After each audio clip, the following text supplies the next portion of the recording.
ભરૂચમાં શ્રી સિદ્ધાચલ શત્રુંજય મહાતીર્થના દર્શન, જૈન ભક્તોને ધર્મલાભનો લાભ।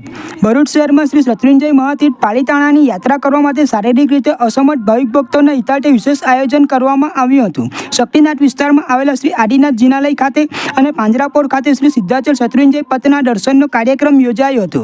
શ્રી શત્રુંજય મહાતીર્થ જૈન ધર્મનું એક પવિત્ર સ્થળ છે, જે પાલિતાણા શહેરમાં આવેલું છે। આ તીર્થસ્થાન 865 જૈન મંદિરો ધરાવતા શત્રુંજય પર્વત પર આવેલું છે। જૈન ધર્મના પ્રથમ તીર્થંકર ભગવાન શ્રી વૃષભદેવે આ સ્થળે પોતાનો પ્રથમ ઉપદેશ આપ્યો હતો, જેના કારણે આ સ્થળ પવિત્ર બન્યું છે। આ કાર્યક્રમમાં મોટી સંખ્યામાં જૈન ભક્તોએ હાજરી આપી હતી। તેમણે શ્રી સિદ્ધાચલ શત્રુંજય પથના દર્શન કરીને ધન્યતા અનુભવી હતી। આ આયોજન થકી જે ભક્તો શત્રુંજય પર્વત પર જઈ શકતા નથી, તેમને ધર્મલાભની તક મળી હતી। આ પ્રસંગે જૈન સમાજના આગેવાનોએ ભક્તોને ધર્મલાભ અને આત્મા સાક્ષાત્કારનો સંદેશ આપ્યો હતો। આજે કારતક સુદ પૂનમ જૈનો માટે આ મહાન પવિત્ર દિવસ છે। આ દિવસે પાલિતાના શત્રુંજય ડુંગર ઉપર બિરાજમાન દાદા આદિનાથની આરાધના ભાવપૂર્વક કરવાથી મોટું પુણ્ય મેળવે છે। આ દિવસે દેશ વિદેશથી હજારો જૈનો પાલિતાના 2 દિવસ પહેલા આવી કારતક પૂનમ એટલે કે આજના દિવસે સવારે 4 વાગ્યાથી શત્રુંજય ડુંગર પર ચડવાનું ચાલુ કરી દે છે। 3400 જેટલા પગથિયા ચડી પ્રભુ દાદા આદિનાથના દર્શન પૂજા અર્ચના કરી ધન્યતા અનુભવે છે। જૈનોનું વિશ્વમાં આ એક શાશ્વત તીર્થ છે। આ શત્રુંજય ડુંગર ઉપર 11મી સદીમાં ભવ્ય માર્બલમાં અસંખ્ય જૈન મંદિરો બન્યા હતા।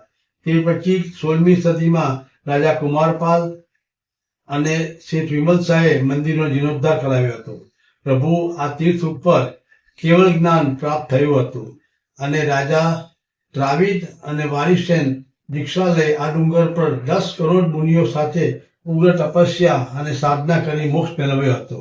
આ પવિત્ર દિવસે જે ભાઈ બહેનો પાલિતાણા નથી જઈ શકતા, એ લોકો પાલિતાણા જઈ શકતા નથી, એ લોકો અહીં ભરૂચ પાંજરાપોળમાં શત્રુંજય પથનો જે અહીં બનાવવામાં આવ્યો છે, તે શત્રુંજય પથ પર દર્શન અને પૂજા કરી ધન્યતા અનુભવે છે।